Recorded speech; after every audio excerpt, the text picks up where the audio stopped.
if y'all permit me a moment of seriousness, I was talking with Anthony earlier, and 15 years of Lungfull and 15 years of Zinc readings, I think it's only mild exaggeration to say that without Brendan Lorber, there wouldn't be any poetry.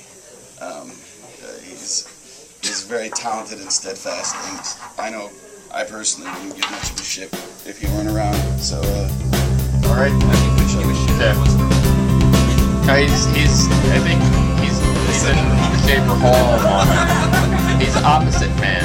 Schaefer's always working on that. As Schaefer mentioned, Lungfull's been going a long time. I think actually longer than 15 years. And if you count the first couple issues, which are hard to get. How many years? Like 15 or so. The next issue or is so. 16 years. 16 years. We're still in the 15th. 15th. I just thought you were up to number 15. I used to do 2 a year. No, we're up to, Briefly.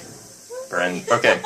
So, before anything becomes more untoward, just briefly, I'd like to introduce the founder and first citizen prime of one of the longer lasting and significantly interesting magazines in the poetry world. Please welcome Brandon Downing.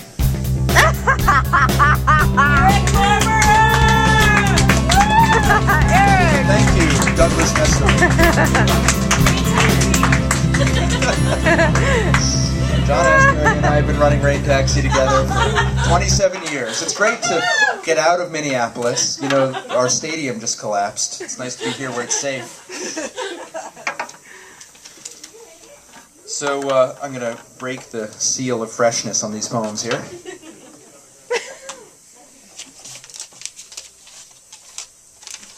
This has been a glorious night.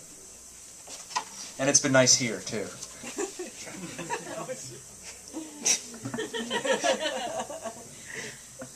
This first poem is imagine if you got you went to your office manager and requisitioned a calendar so you can start writing down all your meetings and syncing things up. And it was all filled in already for 2011. This is Year as a Glance. January or something. Slushy fuck you from the bottom of all time. Slushy non-stop springtime's honey rejection. Miss Wine Fertility's massacres, the hazard of April's made-to-last rites, made to dash the new endowment for the underlings. Fine-tune the hang-ups until there's nothing left to visit but the French Planetarium's VIP room. Great big biopsy of a dinner party. We took the anti-train to escape. Something June or July finds its own form to knife, knowing better. How mad? Biennial mad. Quit another job mad. August over to the drive-by nostalgia band shooting range. Drink Boston dry and take the opt-out job. Prince Elizabeth also sleeps late on the action plane, where I maintain my personal birth rate. Me. 1. Money, you so don't get me or my Wookiee. Money like a sack of freeze-dried bagels going south, like the rainforest tour guide barefoot in the Arctic. You make the people around me like so many things that fail to be around them. Trash masher cue that saintly abdication music for me to quit by. Happy New Year! Happy New Year to you too, Jim Burley. Thank you, Marcella. This poem is called Schaefer's Best Offer. And I want to say my cold is really having a great time being here tonight. I want to shine. What do you do? Shepherd ferned out understories like fear or cash. I want to shine.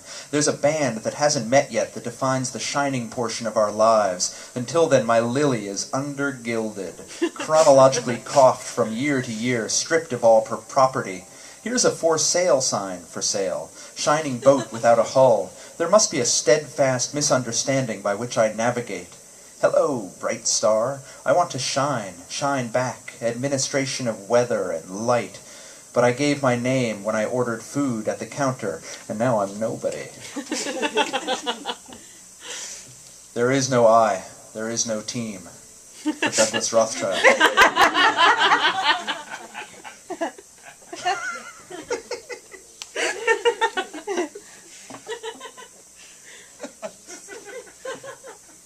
Everybody, you have to agree to stop laughing first, and then I can stop laughing.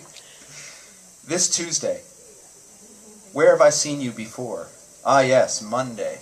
Each day is open all night and welcomes us to another, beatific with impossibility, if anything good beyond the goodbye that time goes. Farewell, my broken watch. Douglas, where have I seen you before? Ah yes, the future. It's summer, and will be all 2023 along the eastern seaboard. I bet they're asleep from Albany to Ithaca. I bet they're asleep all over America. Splendid chorus of ghosts cheering them on. Who is this week really, and who was it before the sky became the roof? Seconds like hours, hours like spiders in the bedsheets or the moral compact of a suburban highway, so far from where we're supposed to be, it's like we never left. I wouldn't have come if I knew I'd be here, all rainbow at the end of this moment's defrosted frozen embryo. Auf Wiedersehen tomorrow, draped in letters of transit and a poster that says, Hoped. Who am I to cast my lot in with, who were you before? We said no questions. We said a lot of things.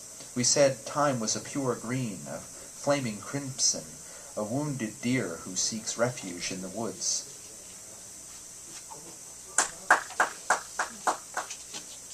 Thank you, everybody.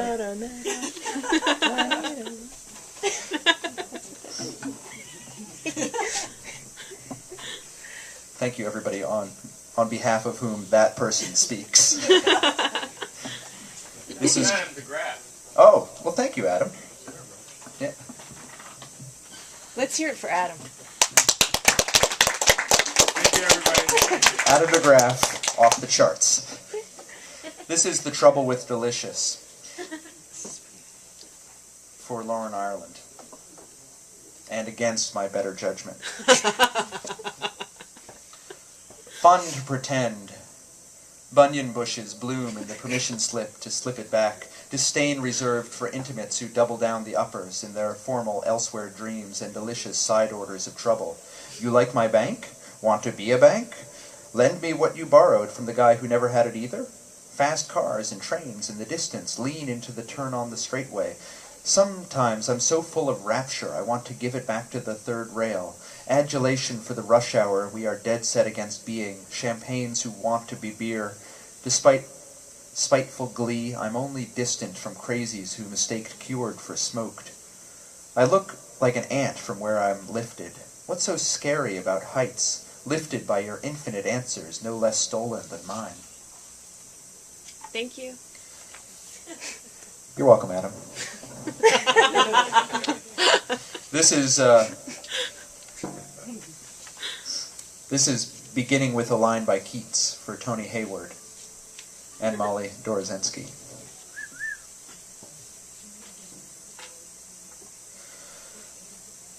When all the birds are faint with the hot sun, who will teach me to save the second half of my life from the first? How long can I overclock shrapnel of another day before ancient jitters take ownership of what's it called? Hope and prophecies among ruins ferned over with oil the marker of first life long gone, flora and fauna in one precedent. I got just enough time to be okay with my favorite plants are deli flowers and chips, or so I'm told by the way fear makes us creatures of another's habits. I'm okay with being okay with things, unaware of our actual nature, and the paradise this world could be, right? Without fancy stories of the next. This is Neck Out for No One.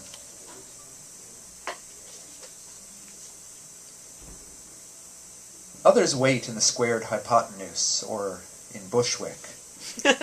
Come on, turn your back. I want to talk about you, not to you. We wait on Astoria's lowest rung.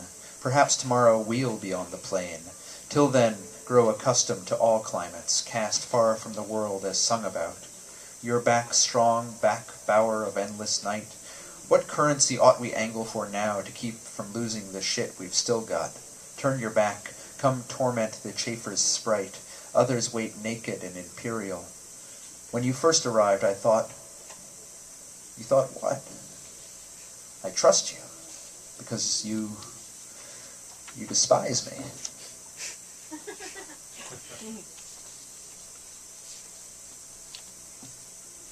Secondhand Midnight, for Michael Gizzi. Give me a signal, a minute among the shortest waves where renewable empathy or some Kantian ideal can do anything other than spit-shine oily culture in bed by the furnace. Give me a furnace to descend a system towards and ask for a second chance or something I couldn't make out. Maybe a second hand for the news clock to ascertain the moment of ordained eruption. Give me another rally at the Capitol. It feathers the doom. We could warn the others, but why, right? The same smoky wind under my skin, same as under the greased morals of not getting caught. Give me a reason. Give me the same worn-out insulation and newlywed wires that lead us to the abolition of light. Give me the breezy ministrations of personal chronology that yield the same decay. Give me shanties on the mountainside. Hand-me-down mud where my house was.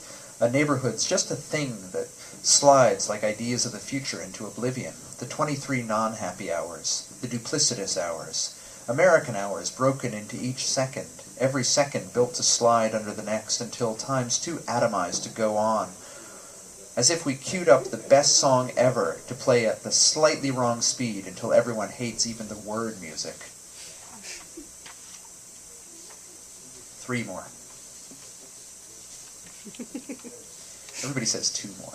It's like toast, right? You have 2 slices of toast and you're bummed it's over. And you really kind of wish you had 3 slices of toast. Not that, I mean, this is kind of like the anti-toast, right? These poems. It's like, I wish I had 3 less slices of toast. More butter. Yes, just the butter. Cinnamon and sugar. How can I get away with just having butter, cinnamon, and sugar without any Lorber. dull medium Lorber or butter. Lorber to slather them on? And how can I get that picture out of my mind now? I'm afraid we're all in the same horrible, repulsive boat now. Unicorn chaser. Yes, unicorn. Anybody wants to look at my cell phone after? There's a picture of a unicorn on it, which is I know, which is very useful as a unicorn chaser to when you've seen things you can't unsee, but you can still mitigate the damage by staring at a unicorn. I did see Douglas get undressed at Zinc once. We've all seen a lot of things over the course I of saw him eat years eggs and years once. at Zinc. Many times.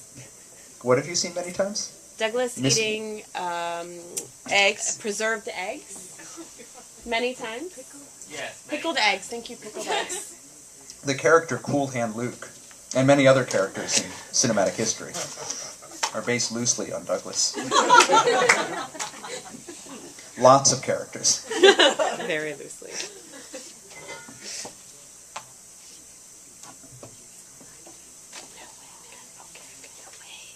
This is Signal to Noise for Anne Noonan, who I don't think has very many poems dedicated to her. And it would be nice if that would change, I think. That's true. It is true. I mean, Lauren laughs, but I'm going to work on it tonight at home. if you could, do you know who Anne Noonan is? No, I don't care. This is awesome. I have I'm nothing but kidding. disdain for my audience, Oh, good. except for Adam. She's going to eat my pie. Ooh. Are you guys finished? Musicians are getting mad. We need to cook it up. Okay, here we go. Here it is. Ready? Let's bring it home. The foreground, this is Signal to Noise. The foreground gives way to reports as they come in. A fire destroyed, maybe everything that survived. The cave-in, maybe. I'm alive. What the fuck town is this? It seems almost based on a real town. I'm covered in something. Trees, or maybe... Yes. No, trees. Something moves in the trees. Another tree. Or maybe nothing was here to burn. The thing that moves, more a hobby than a calling. My specialty is almost saying something. Almost. All tornado, with a minor in thinking small. Like asking yes, but what do you do for a living? as a way of stopping the Earth on its axis. I'm thinking of a number between 1 and something. 10, maybe? Or is it a color? Another report. Maybe an explosion blew everything into the sky and it hasn't come back down yet. If we could provide evidence, something, immune to empiricism. Maybe what was here was only comfortable in a crowd with everyone facing away. 2 quick little poems now. This is, I used to live there, but now I don't, for Stacy Samazik. When we come back, let's remain attached to vapor and the flatness upon which I project my secret power. Insist until nothing else remains possible. I got it down to get it over with. Now it's all I know. Semaphore flag signing gestures filthy enough to cure the deaf of their prudishness. Get aboard the dirty thought machine. I'm desirous, full of expired Theraflu all day. I'm made to cook up de-aging gambits for the chest and neck. Is this the birthday I'm supposed to know enough to make speeches? I can tell real experts don't want to be. Homemade drain snakes and redeeming mileage accrued from bad loans or leather tanning. Plenty of here, there, and the unwrinkled future to expedite our arrival. Quit it with lascivious inklings of, you like my belt buckle? Hey, I'm up here. Dinner comes eventually, although the relentlessness of meals gets old. The farm-to-plate distance from requires a passport for even mac and cheese. Once you mistake ice for the wing, it's hard to come back or believe in much once the grand orchestra is revealed to be a tiny, tiny violin playing just for us. And this is the last poem. It's a poem, Be Like Todd. I like the way discomfort kind of plumps out, then snaps the Matty Amica roundelay that gave it the itchy finger liquor in the first place. Like a sucker punch to the junk played in reverse. This isn't your gay uncle's Creative Commons photo booth in the closet. This isn't the bones of your copyright-free lunch scanning it up at security, or the cat-o'-nine-tails in your nice flight at the baggage claim. My limited engagement behind the middle school creates more energy that went into it. If anyone knew I was a vegetarian, they'd be upset at how big and how half-eaten the burger is in front of me.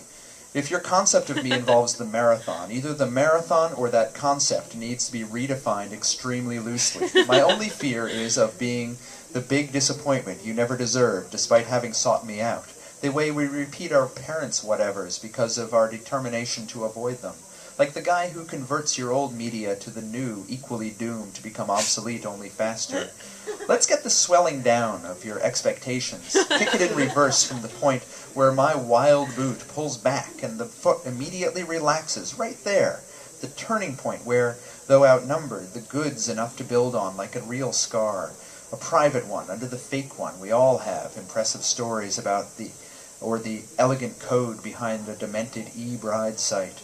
The low-level panic attack that whittles away at anything that isn't quick-witted, fueled by what-ifs, to the arrested dimensions that we ourselves create to escape the clutches of. That's what it is when I look at you over the shoulder, hoping to catch your eye, or even better, not, so I can linger on thy nameless, thy half-impaired grace. Good night, everybody.